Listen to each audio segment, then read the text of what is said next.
Hi, welcome to the Refugee Welcome Collective Lunch and Learn series.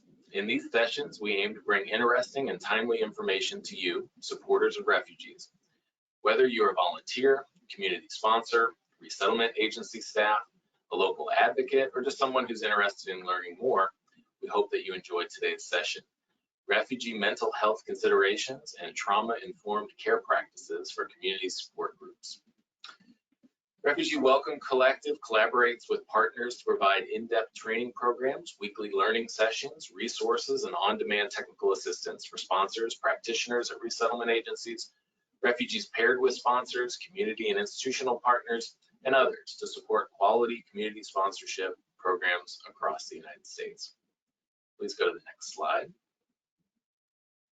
As a reminder for everyone joining the call today, there's a control panel in your upper right-hand corner that will allow you to submit questions through the questions box. So the questions box, not the chat. There will be ample time at the end of the webinar for questions and answers.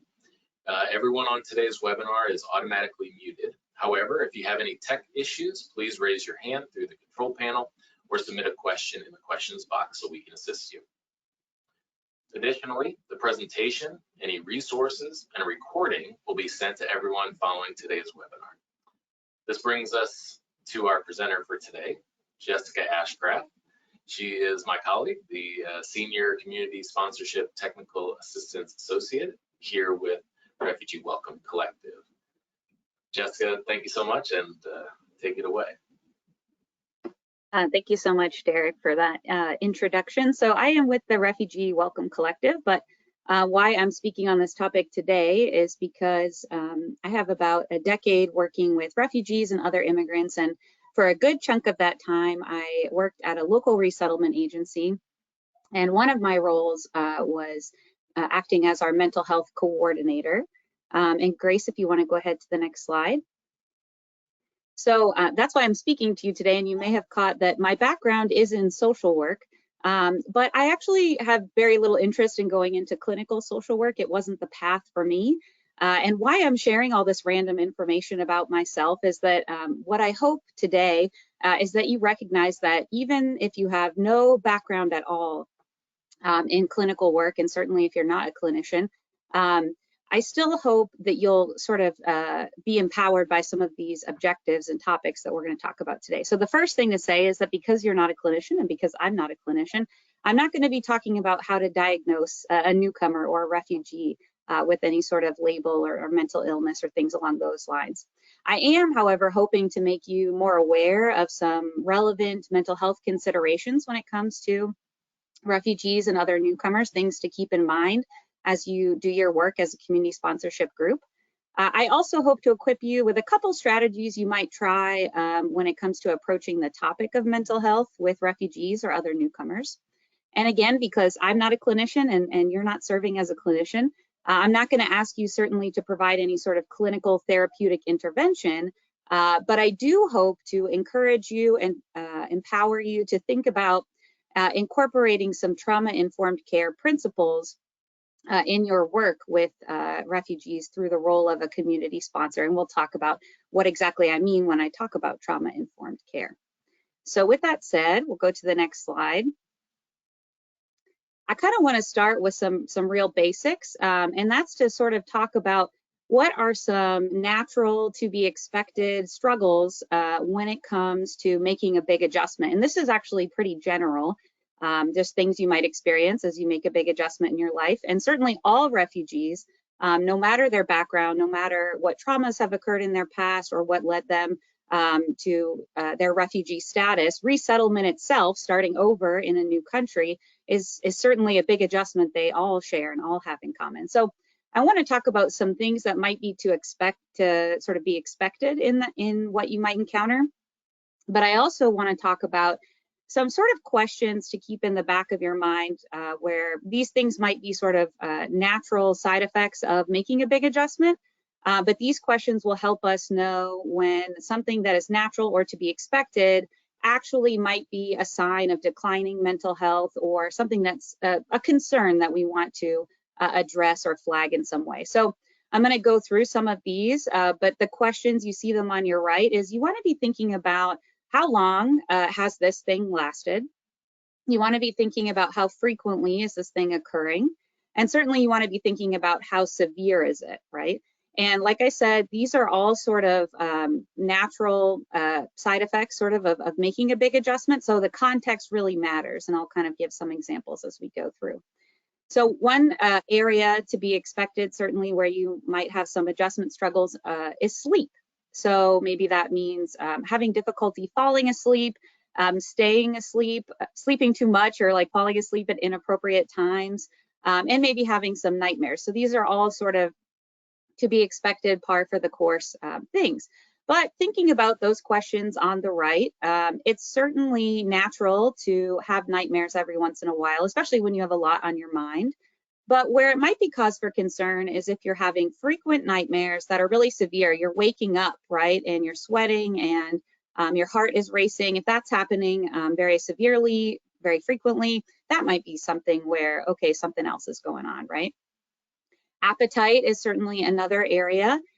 Gaining weight or losing weight, clients may lose weight because, and I'll use sort of clients and refugees interchangeably if you'll have some grace for my language there, but refugees may certainly lose some weight when they first arrive because it's hard to find the foods that they're used to cooking with, or those foods that they can find that they're used to cooking with are really expensive here in the US. So they may be eating less overall. That's sort of a natural thing that might happen. They may also find a love for American food and not quite realize how sugary and how many saturated fats are in American food, and they may gain some weight when that happens. But losing or gaining a lot of weight in a short amount of time, and certainly sustaining that weight gain or weight loss where it's not sort of resolving after a couple months, that might be something that you want to keep an eye on for sure.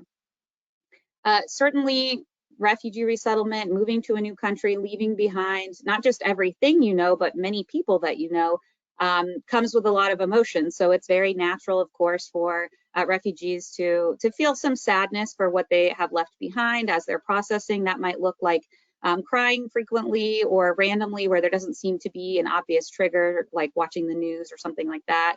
And maybe just engaging less in behaviors that they really love, hobbies that promote good mental health. And there may be contextual reasons for this. Like I mentioned, of course, leaving folks behind, you're going to grieve that loss. And then, of course, if your thing that keeps you mentally positive is like playing soccer, that might be hard to do if you were resettled in Minnesota in the winter, right? So like that might be a contextual reason that you're seeing that.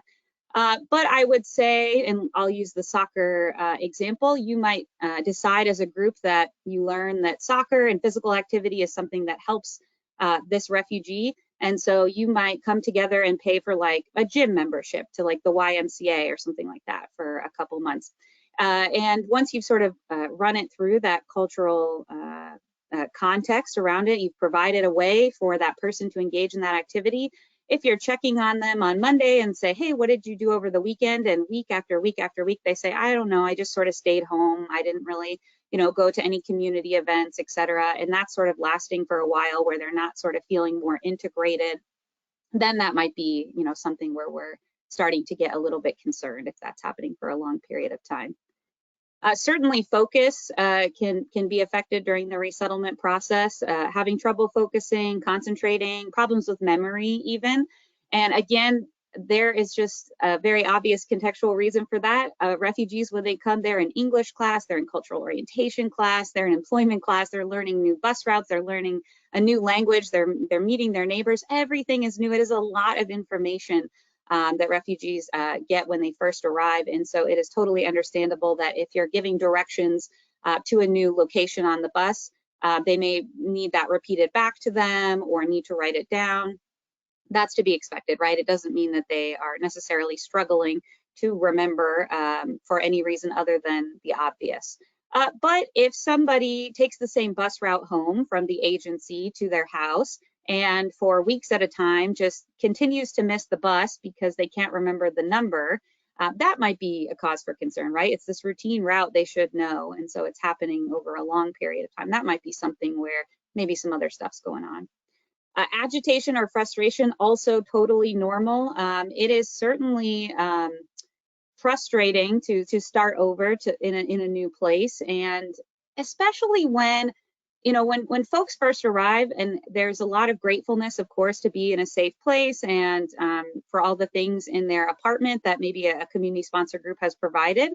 But there's been a lot of choices taken away from them from the beginning, right? They don't choose where they're living. They don't choose where their kids are going to school. They don't even choose the couch they sit on to watch TV at night. So that can get pretty frustrating. It can also be frustrating not to be able to communicate even the simplest things to a community sponsor group or to their caseworker. And so it's totally understandable that they might be frustrated and even angry occasionally. But where we might see cause for concern is if that anger becomes physical, right? That might be that the severity shows that, hey, something else is going on. This isn't just sort of the natural frustration that comes with resettlement. And then lastly, anxiety. Certainly, this is totally understandable to be nervous. Maybe folks are sending their kids to school. They don't know how to communicate easily with the teacher. That's nerve-wracking to send your child to a place you're not familiar with and you don't have an easy way to communicate with staff there. Interviewing for a job in a new country can certainly be nerve-wracking, and maybe it's the first job ever that they've really interviewed for. And so, of course, sort of nervousness about new things and maybe feeling a lack of confidence in themselves is a natural sort of par for the course thing that might happen. But certainly if it's not just nerves, but maybe panic attacks, maybe shaking or sweating, heart beating, that severity might signal, hey, something else is going on. So again, these are just things to be mindful of. And I want to stress that when someone is going through these adjustments, they're not going to be keeping track of how often it happens or when it started. So besides supporting folks in some of the ways that we talked about throughout the examples, you might also keep a mental note as a group of when these things occur, because the end goal, as we'll talk about later, is that they raise these concerns with a medical professional or a clinician. And so it'd be nice if they had a record when the clinician asks, hey, when did that start? That might be a role that you can play. It's just sort of keeping an eye. You're not diagnosing, you're not intervening in a clinical way, but you're sort of keeping an eye on those things. Next slide. So some other quick mental health considerations that are pretty common, I think, for community sponsor groups to sort of encounter and maybe just be mindful of. The first one is that some folks are coming from environments that were really unsafe. And so they have kind of a high level of hypervigilance. So you might observe that they're scanning the room a lot, especially in new environments. And you might also notice that they're pretty easily startled. So again, something to just keep in mind, that if you're going to drop by with some, I don't know, groceries, clothes, toys, what have you, that instead of just knocking and showing up and having it be a happy surprise, that you maybe give a heads up the day before, hey, I'd like to drop this stuff off around 3 p.m. tomorrow. Is that okay? Right? Asking for consent, and we'll talk more about that later. And then say, I'm going to knock when I get there, right? So just some things to be mindful of that you might notice, and then change up how you're doing things to be responsive to what you're noticing. Another one, and this is actually one that's, I think, very common that we see, is hoarding of resources or information. So you may notice that individuals have picked up sort of survival strategies along the way into the path of becoming a refugee. So this can look like hoarding in physical things that you might notice. Like you might notice you buy groceries and they're gone, like all of a sudden. You're like, there's no way they could have eaten all of this food at this time. But what's happening maybe is they've been saving the dry goods and then saying, hey, we're out, so that they will have them for later, because that was how life was. It was, we have to save these things and ration these things because we don't know when we'll get more. You might also notice that it's not actually the physical thing that's being hoarded, but it's information. And there's a real fear that happens sometimes, again, out of survival, that if individuals report help that they're receiving from one place, they're nervous another place won't help them. And as a community sponsor, this happens a lot with like sort of the agency and community sponsorship dynamic.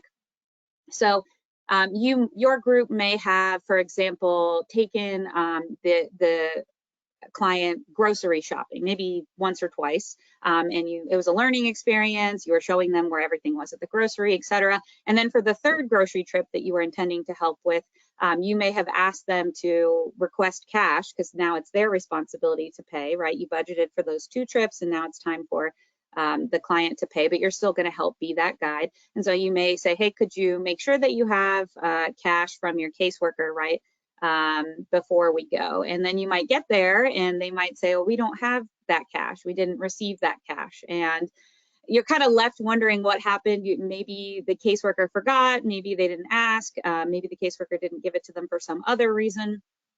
And so you're kind of put in a rock and a hard place. And sometimes what you may find has happened is that they did request that cash, but again, fearing resources may not come, fearing they may not get the job in time.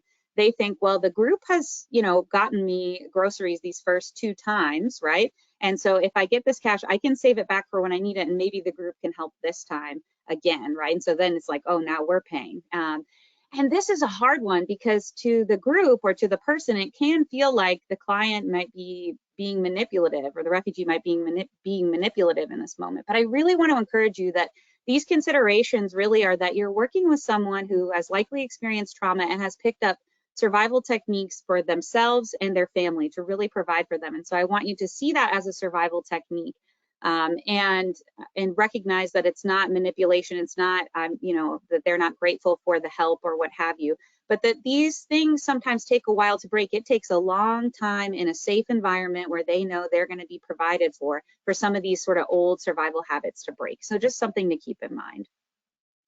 You will definitely sometimes also experience folks who really have difficulty understanding proper boundaries, especially kind of resulting from a sense of struggle around trust. So you might see this across a spectrum. On one end, you might encounter individuals who are very suspicious and mistrustful of other people and systems in their lives. And again, this is based on past experience where the people or systems have let them down, and maybe even were a lot of the reason why they ended up in the position of being a refugee in the first place. So really being mindful that when I'm working with those folks, it's not really something I'm doing wrong. It just means that they've had a bad experience, and I have to be really careful and intentional about building rapport and building trust. And we'll talk about ways to do that later. You may see folks on the other end of the spectrum who you might find them oversharing a lot, really personal details, almost seeming like they're wanting to plead a case with you. When that's not necessary. You were going to help no matter what, but maybe there's some sense that they have to plead their case and over-explain their situation to receive help. You may see that. Those same folks may also express sort of a deep dependency on you. You may hear language like, you're like my mother, or you're like my father, or I'm like a child in this country, and so I need help, right? And that's hard because you might hear that, and part of you might even feel good that they see you as family and that you've built a trust. And I really want to encourage you in those moments, though, to definitely recognize that, yes, it may mean that you definitely have built a good relationship, but it is also a struggle with boundaries here in this situation. Ultimately, the end goal of being a community sponsor is you play such a key role in really not enabling and helping only, but empowering and skill building. And we'll give some examples of that later. So when you hear that, while it might feel good, that's not the end goal. The end goal is that when your group's not there and when the agency isn't there, that they are an adult. They're not a child. They're someone who has been, who has survived, things I hope none of us are called upon to survive in our everyday life. And they're very capable. And so it's on us to really empower when we hear those moments where the sort of family, you're like my family. Let's talk about empowerment and how people can move on even past the group.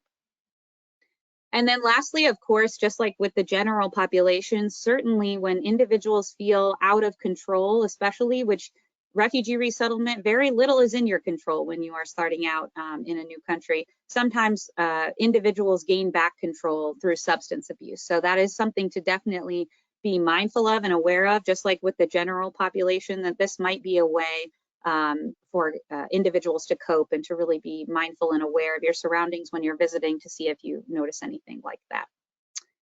Next slide. So these are just some things to be aware of. Again, we're not diagnosing, but when we run through those questions we talked about earlier, when we run through the context, if we think that there is something definitely going on that's not part of the natural course of events, but might be something worth sort of looking into, here are some strategies you might consider when approaching the topic of mental health with refugees. So the first one is just being knowledgeable and aware that, hey, stigma might be present. And that's true in the general population, right? When we talk about mental health, there can be a lot of stigma.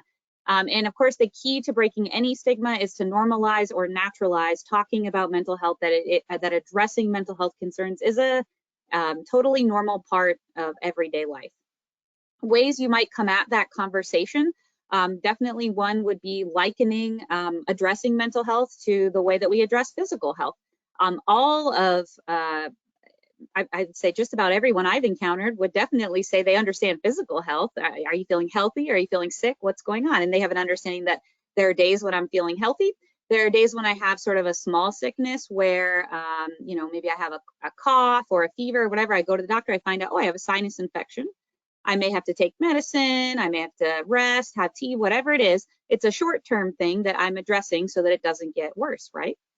And then certainly people have an understanding that there are some physical health concerns that require long-term treatment and maintenance, but that addressing them is really key, like maybe diabetes or something like that. So there is a natural framework with physical health that we can use when talking about mental health, that, hey, when you're not feeling your best, it's totally natural to go and talk to your doctor about that. And it may not be some long-term intervention. And that is what a lot of individuals fear, is like, oh, I'm going to be on medication for the rest of my life, or I'm going to be in treatment for the rest of my life. And that may be the case, but in very actually small percentage of circumstances is that the case. It may just be that you have to address something in the short term so that doesn't become a long-term problem. You can also definitely use the framework of the mind-body connection. Many of the cultures that we resettle here in the US do have sort of a framework for the mind-body connection.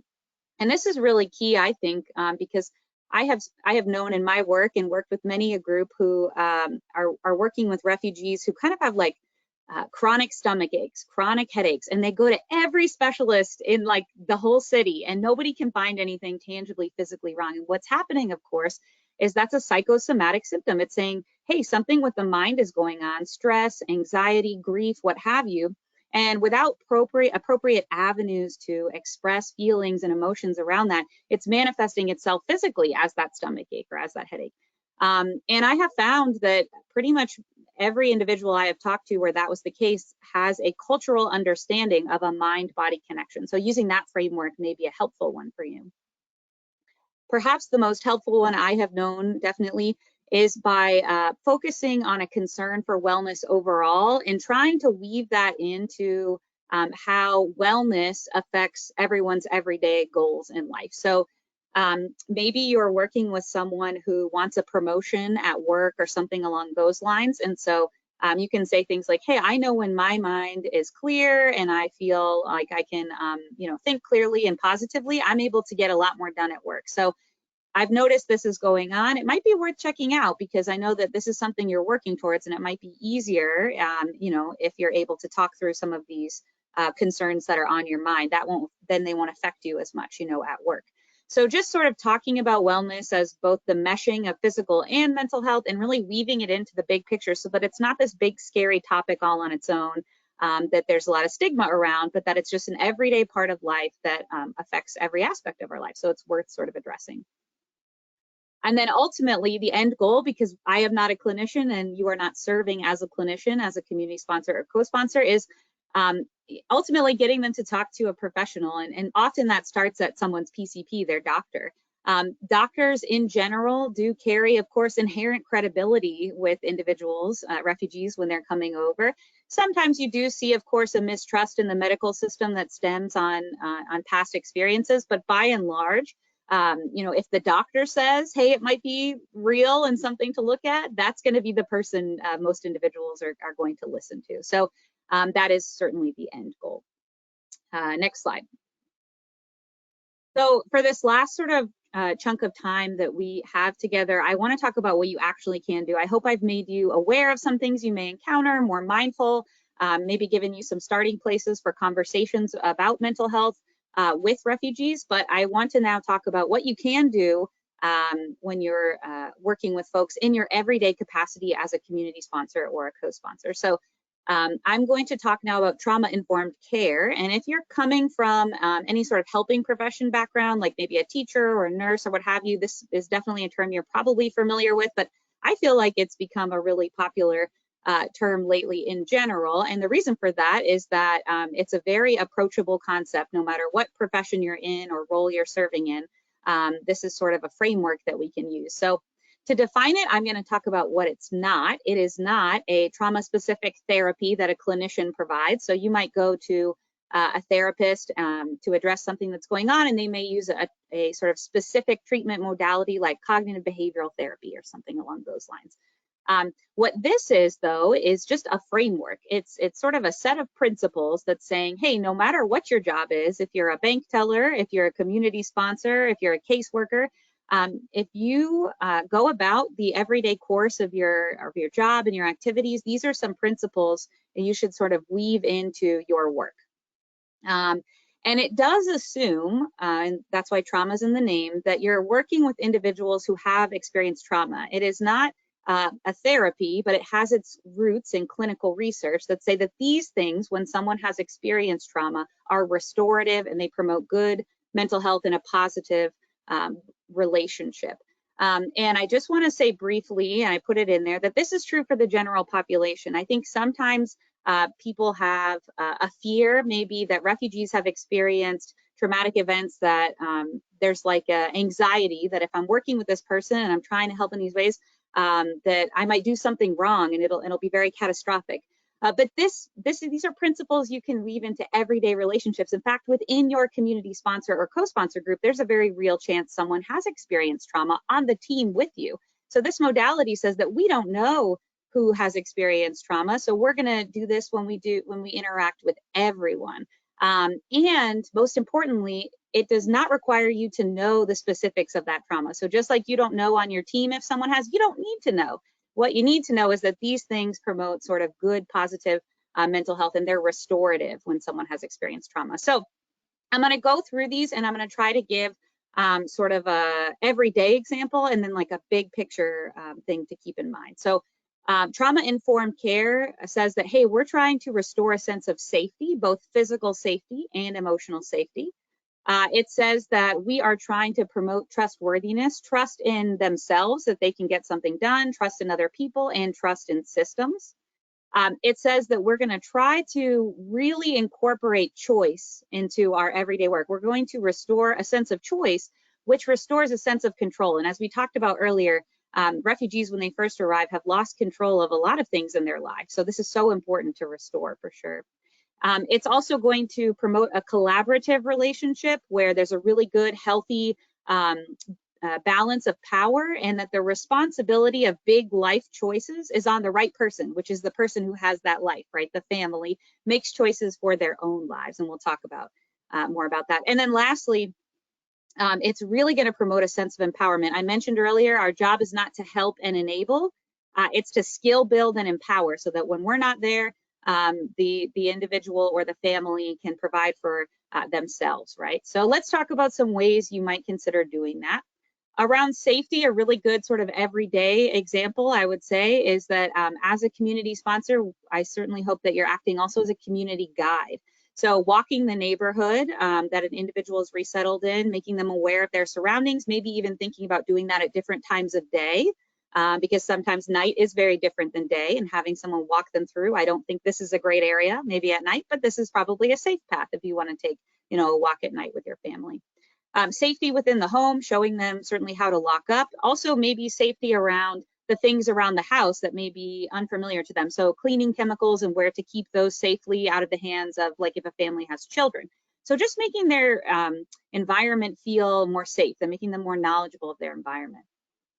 Big picture, especially around emotional safety, you might definitely incorporate consent a lot. Asking, is this okay? Would it be okay? Even in everyday things that you have to do with a client, would it be okay if I take you here or there? Even though you kind of know they're probably going to say yes, making sure that you're always asking for consent and you're saying where you're going and who will be there. Just being somebody that they know has their back and is going to explain things and not going to put them in an unsafe situation. And then also not pushing for details. So definitely you may develop an individual relationship with families or individuals who will share experiences, particularly from their past. And it's certainly an honor to hear those stories. And sometimes we want to ask more questions, but let's let them decide what they're going to share and with who. So definitely not pushing for details, even when curiosity gets the best of us, I think is also a good sort of big picture practice.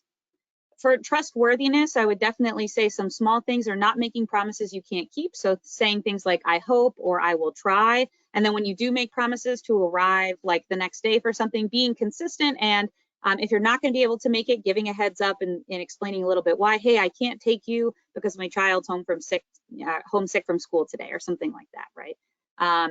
Maybe making tasks really clear, being transparent about what you're doing. So you may find yourself helping someone sort between junk mail and real mail. That is definitely a big activity community sponsors do. And you may say something like, oh, you'll get advertisements like this is junk, and sort of just throw it away. But I would let them throw it away. I would explain what junk mail kind of looks like. I would sort of point out why, and I would say, if you want to throw it away, you can throw it away. If not, if you want to keep it, that's fine too. It's something small, but throwing something away without them knowing what it is might make them a little bit concerned, especially if you are working with someone who we mentioned earlier who is more suspicious and mistrustful. Big picture here, definitely boundaries are the big thing. And this is so hard because we always encourage community sponsor groups to set really clear boundaries early in the relationship and be consistent about them. And I think sometimes it can feel like, oh, if one of the first conversations I have with someone is, here's when you can call about this, and here's what I can't help with, and sort of setting those limitations, it can feel like you're putting a wall between you and that other person. And that might make you feel like you're going to have trouble building a relationship. And if I'm going to just keep on this metaphor of the wall, I would say you are building walls, but they are strong foundational walls for a healthy relationship. They are walls that provide consistency and stability, that teach healthy boundaries, and that ultimately do maybe two big things, which is not setting any false expectations that are going to be hurt later, and not burning you out, frankly. They're going to make that relationship last longer and be healthier. So it can feel awkward to do it early on, but it's just such a key component of trustworthiness and building a sustainable relationship with an individual or a family. Choice, certainly there are small things. Every time you get in the car to take someone to the doctor, what have you, you make a pretty crucial choice. In my car, it's podcasts. In your car, it might be music, but letting the individual choose what music's playing. Let them hook up their phone, share a little bit about their culture and the music that they like. Certainly a way you can restore choice in a small way.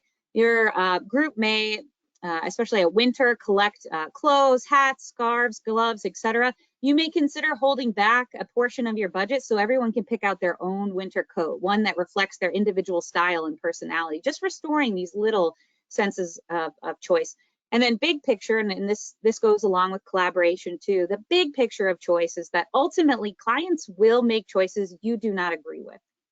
And that's hard because you may think, oh, this is not good. This is going to set them up for failure. And that might be a big red flag in your head. But let me tell you what your job is. Your job is definitely to provide information and context. And that may look like pros and cons, right? Because people may not have the cultural context or implication of what they're deciding. So that is a part of your role, is to provide those pros and cons.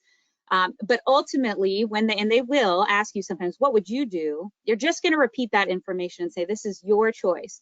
And whatever you choose, I'm going to respect your decision, and I'm going to try to support you in the ways I can. And this can be big. We see this a lot when young adults come as a part of a family, and they're like a little bit older. They could probably be enrolled in the high school for a year or two, may or may not graduate based on, their educational credits, or work and provide for their family. And you might know, like a lot of us do, that, hey, if you graduate high school, you're actually going to be able to provide longer and more, right? Financial. You won't be able to do it in the short term, but you could get a better job that pays more. It's going to help long term. But they may feel like it's my duty to help provide for my family, and that can be a tough conversation. So ultimately, restoring autonomy, not answering when they say, what would you do, but just providing that information. And then lastly, I know we're getting close to time, empowerment. And this is, again, the key clinchpin of sort of all resettlement, not just working as a community sponsor, but all of resettlement. is that we are working towards building on skills, affirming strengths, so that ultimately somebody is self-sufficient at the end of the day. They can provide for themselves and their family. And so you'll really try to be intentional about scaffolding skills. Maybe they need to use the local laundromat and that's pretty foreign to them. You may think about a plan. Okay, the first time we're going to drive them there, kind of show them all the street signs, take pictures of the outside of the laundromat, take pictures of all the steps, but you're kind of doing it for them in a sense, right? Because it's new. The second time you still may take them, but you might sit back and watch them do that and only help when it's an emergency, and there are very few emergencies that can happen in a laundromat. And the last time you might say, I'm going to meet you there. You're going to take the bus, but I'm going to be there when you get there. You can call me if you get lost. I'm going to meet you there and I'm going to hang back, right? So really being intentional that when we are, when we're working with clients, we're not just helping, we're not just enabling, but we're really skill building and empowering.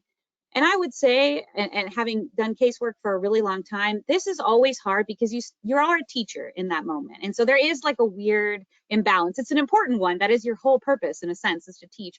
So I would just say, think about small opportunities, especially on days of learning like that, where you're sort of in the teaching mode, they're sort of in the learning mode, of sort of sharing, skill sharing. So that could be something as simple as on those days asking, hey, how do you say goodbye in Swahili again? And then practicing that, right? So just these small ways where for a quick moment, they can be the teacher and they can see you mess up because it's okay to mess up. That's a part of the learning process and you're sort of modeling that for them. So these principles, I could think of a million examples for sure, but I hope this gives you an idea of when we're sitting down as a group, when we're talking about what are the services that we've promised to help with clients, for what are the fun things we want to do, maybe have these just 5 words written down somewhere and think about how can I incorporate these in what we're already planning on doing? Because that's the beauty of trauma-informed care. It's not asking you to do something totally separate.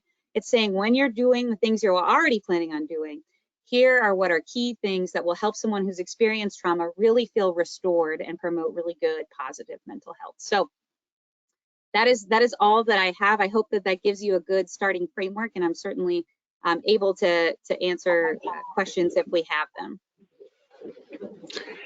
Thank you so much, Jessica. Really appreciate how informative your presentation is and well thought out, and just I know your experience, and it's great to hear you talk about this these topics.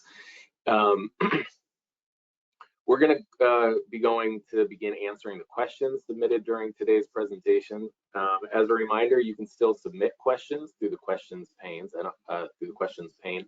I don't see any questions right now, so as we wait, if anyone has any questions to share there, I'll ask you, and I'm sorry to put you on the spot, but can you give us an example specifically from your experience of when you feel like you really embodied this sense of trauma-informed care, where you feel like a specific example where you really felt like you did a good job of doing that? And then maybe if you don't mind kind of sharing an example where you feel like you kind of messed up and you had to make repairs afterwards, or you learned from it in some way. That's a big question, Derek. Thank you so much for putting me on the spot. I'm not going to share an example for myself, because the first one that came to mind was actually a social work practicum student that I worked with, and I can talk a little bit about where I messed up in my own head, I guess, in talking with her, if that's okay. Totally, it's the same example. Totally fair enough. Fair enough. I know I hit not you that I'm not perfect. I'm very imperfect, so I could think more about myself. But this one just came to mind because she did this so beautifully. I had a practicum student. We had been working with a woman who was between jobs for I think about 6 weeks. So she was really hurting for income during this time. And I think she'd been in the US at this point about a year. And I had gone for about 2 months through sort of the last 2 remaining rent assistance programs in the city, because she wasn't eligible for any cash assistance through the agency, having been in the US for so long. And so I was prepping my practicum student who was studying social work. For those of you that don't know, that's what I mean by that language. She's somebody who is getting ready to be a social worker. I was like, you're going to go to this meeting, and the last available option for this person was a program through Adult and Tenant Services that does pay the rent for a month, but it's in the form of a no interest loan you have to pay over the course of a year. And I knew from having worked with this individual who was very financially savvy, she was a very capable individual, really good with household management and things like that. She was not interested in having another loan. She already had her IOM flight loan that she was trying to pay back. She was sending money to family back home. This was not something she was going to be open to. And I kind of knew that, but I told my student, we have no other options. And in my head, I was very defeatist about it. I'll be honest. I was negative about how the client would respond. I was skeptical she would have another option. And I'm sharing, these are my weaknesses here. And I was naive, I should say, about what resources she maybe knew about. So my client went to my student went to work with the client. The client sat down. My student explained all of what I just said to everyone here. And she's like, so would you like me to, call Adult and Tenant Services? And the client sat back, she crossed her arms, she's like, I don't want another loan. And she just ended the sentence there. It was like a power move. So what was happening in that collaborative relationship was she took all the power and responsibility of paying rent, which is for sure her responsibility to pay, and put it back on my student. It was real wonky. And I was watching it from like the back of the room, but I wasn't sort of intervening. And so my student leaned forward and she said, okay, well, this is all that I know about in our city. Do you have any ideas of, what you might do? And so she said, well, I've been thinking about it and I've been doing the math because as I shared earlier, she's very good at that sort of thing. And she said, I think that if my landlord could let me pay half of the rent with next month's rent, which she was prepared to do because she would have started her job by then, I can do the other half the following month, meaning not pay anything now, but pay half next month, half the following month, which is not something most landlords are going to do. And in my head, again, very, very skeptical in this moment and thinking like, that's not how our society works. It's not how our culture works. So my student said, how can I support you in doing that? And this woman, who did have pretty good conversational English, really couldn't carry like these logistical conversations, said, well, while we have the interpreter here, I would love it if I could try and call and talk and explain my case. And again, I'm very skeptical of this. But my student said, okay, no problem. And so we spent like 30 minutes of our appointment time. And again, I'm very skeptical, thinking we're wasting all this time talking to the landlord. And so the landlord said, I'm going to have to clear it with management, of course, but he was looking at her record. He said, you've always paid on time. Not only that, your property is always clean and your kids are always so well behaved. And I really think I can make this happen if we can get a note that you're starting your next job, which is, no problem at all. So I was like amazed, and we hung up the phone. And so what my student did was, obviously she was collaborative, right? In that moment, she was like, how can I support you? But she took it one step further, which she went to the empowerment mode. And she said, that is so rare for a landlord in America to do that. You must be one of the best parents, for sure. You must be so organized and tidy. You must be so responsible, right? So she was empowering her. These are skills she already had. Somebody who didn't have a job, who was between jobs, who was maybe feeling a lack of confidence around it. She used that empowerment, right, in the collaboration process. And so, that when the woman went back home, I just told my student, like myself, I reflected and I said, I was so skeptical. I was so skeptical. And I was so negative about that client's sense of agency too, right? Like I thought she's just going to leave all the responsibility to us. And so I really learned a lot from my student that day. And that's the beauty of trauma-informed care, is these all go together. They're not just like, I'm going to do this and restore choice. It's like, let's weave them all together, and that's when they work best. And so, yeah, that's my example. That's awesome. That's a great example and fantastic. Yeah, thank you for sharing that and being willing to share that. Yeah, there looks like there are a couple of questions I'm going to try here quickly. What are tips that you can share when a sponsor kind of feels badly because the newcomer got mad at them over something, or treats them poorly, or in some way, even when it's due to the newcomer's sort of own frustration? What sort of tips or ideas would you share? Yeah, that is hard, and that happens to caseworkers too, for sure. And it's, on one hand, it's hard to not take it personally. You're always going to initially take it personally, and there's no way. We're human. That's part of being human. I would definitely say one thing I would really think about is when you're meeting as a group, I would be really self-reflective. On our when Refugee Welcome Collective launches our website, we're going to have a lot of information. One of them is going to be on cultural sort of considerations and using cultural humility. And one important piece of cultural humility, being aware that, you know, is you're going to mess up. And so what it says is that you're not going to be humiliated. You're going to choose humility and say, hey, this wasn't about me, and how can I do it differently? And sometimes it's really hard to do that as an individual because you're always going to take your own side. So I would create a culture within your group where you share kind of a little bit of what happened and process it as a group. And the group can say that wasn't you. Maybe when you did this, they were triggered in this way, right? And talking it out and making it a part of the bigger picture helps you not take it as personally, because I think that sometimes we can't help take it personally at first, but if we don't share and process and reflect, it's always going to feel personal. It's never going to give us an opportunity to grow, for sure. So that's just one small way, is really create a culture where your group is reflective and always trying to go back to these principles and think about all of the things that might be going on that really aren't about you, but you were sort of the target in that moment because you were the person that was there. So yeah, that's great. I agree.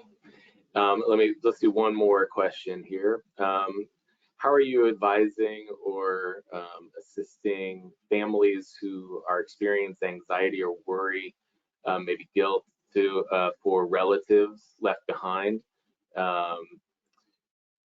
yeah, in their home country, maybe specifically as it pertains to our Afghan parolees, but I think other refugees for sure experience those similar yeah. emotions and issues surrounding that. Are there any specific support Yeah, programs offered for dealing with that and that kind of thing? sure. Yeah, it's hard to answer this from both lenses. I would say there's a million things and then nothing. At the end of the day, in a sense, there's nothing. You can't control what's happening, and that is the worst feeling in the world. And that's how they feel. You know what I mean? Like that, you're feeling what they feel when you know you're powerless. I would say there are definitely small things, like when you're working with maybe a family that's doing their household budget, asking, is there money that you want to set aside, even if it's a small amount, to send back home, really showing that you care and you're aware. I'd say there are big resources, particularly for agencies more so. Like there's a great curriculum called Pathways to Wellness that talks about cultural adjustment, and a key thing is addressing the guilt of leaving folks behind. I would definitely say, you know, it's hard to say don't watch the news. It's hard to say, I think, to Americans too, when they're really worried and anxious. But again, maybe when you see that is one of the key triggers, trying to balance things out by providing other outlets, like taking walks outside and things like that. Because again, it sounds like nothing compared to what they're feeling, but these little things really do sort of shift the balance. You can't control the weight of the anxiety and grief. You just cannot, you know, but you can do little things to help balance somebody out so that they're better able to deal with it as they come. So I would definitely say, you know, honor that feeling by maybe providing in the budget, or maybe they need some kind of resources to be able to make calls home, whatever that looks like. Seeing if the agency has any groups like Pathways to Wellness, where as a collective, because you're not the one experiencing it, other people in their community are. So those are the best people to talk things out with. See if they have that. And then again, just going back to those principles, doing things that just promote good mental health overall, just helps them deal with it in the healthiest way possible. But you ultimately can't control the weight of that grief. You can just do small things to help, you know, balance things out as best as you can. Thank you, Jessica, and thank you everyone for including some questions in the questions pane there. Just want to say, you know, thank you again to Jessica and for everyone here for attending today's RWC Lunch and Learn. If you have any other questions, please contact info@refugeewelcome.org. Once you leave today's webinar, you'll receive a follow-up email with a link to view a recording of today's webinar, as well as descriptions of more upcoming RWC Lunch and Learns. On behalf of Refugee Welcome Collective, thank you for joining us and have a great rest of your day.